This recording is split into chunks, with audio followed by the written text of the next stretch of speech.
CNG के दाम बढ़े तो गैस की कीमतों में लगी आग के चलते आम जनता पर महंगाई का अटैक जारी है।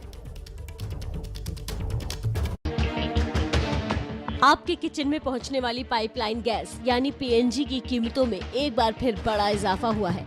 एक एससीएम में 4 रुपए 25 पैसे की बढ़ोतरी हुई है, जिसके बाद दिल्ली एनसीआर में पीएनजी के 1 यूनिट की कीमत अब 45 रुपए पार पहुंच चुकी है। दिल्ली में अब 1 यूनिट की कीमत 45 रुपए 86 पैसे हो गए हैं, तो नोएडा गाजियाबाद में 45 रुपए 96 पैसे, गुरुग्राम में 44 रुपए 6 पैसे प्रति यूनिट, जबकि यूपी के कानपुर में तो ये रेट 48.5 रुपए पार कर चुका है। पीएनजी सप्लाई करने वाली कंपनी आईजीएल के मुताबिक इनपुट कॉस्ट बढ़ने से गैस की कीमत में बढ़ोतरी करनी पड़ी है, लेकिन ये भी जान लीजिए कि अप्रैल महीने में ही ये पीएनजी के दाम में दूसरा बड़ा इजाफा हुआ है। इससे पहले 1 अप्रैल को पीएनजी की कीमत 5 रुपए 85 पैसे प्रति यूनिट बढ़ी थी और अब 14 अप्रैल को 4 रुपए 25 पैसे और बढ़ गए, यानी 14 दिनों के भीतर पीएनजी की 1 यूनिट पर 10 रुपए से ज्यादा दाम बढ़ चुके हैं। इससे सिर्फ दिल्ली एनसीआर के ही करीब 17 लाख परिवारों का बजट बिगड़ गया है।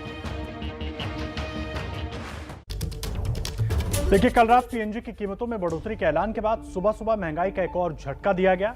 सीएनजी के दाम भी एक बार फिर बढ़ गए। 1 किलो सीएनजी की कीमत में 2 रुपए 50 पैसे की बढ़ोतरी हो गई है। दिल्ली में सीएनजी की कीमत 71 रुपए 61 पैसे प्रति केजी हो गई है, तो सबसे ज्यादा रेवाड़ी में सीएनजी के दाम 82 रुपए पार कर गए हैं। एक नजर डालिए अलग अलग शहरों में सीएनजी की नई कीमत पर। ग्राफिक्स के जरिए हम आपको दिखा रहे हैं। दिल्ली में पीएनजी की बात भी कर लेते हैं। 45 रुपए 86 पैसे, नोएडा में 45 रुपए 96 पैसे, गाजियाबाद में 45 रुपए 96 पैसे, गुरुग्राम में 44 रुपए 6 पैसे, कानपुर में 48 रुपए 60 पैसे पीएनजी की कीमत हो गई है। पीएनजी के दाम में जो बढ़ोतरी हुई है, उसके बाद अब जो घर पर आप जिस गैस पर खाना बनाते हैं, उसके दाम किस तरह से बढ़े।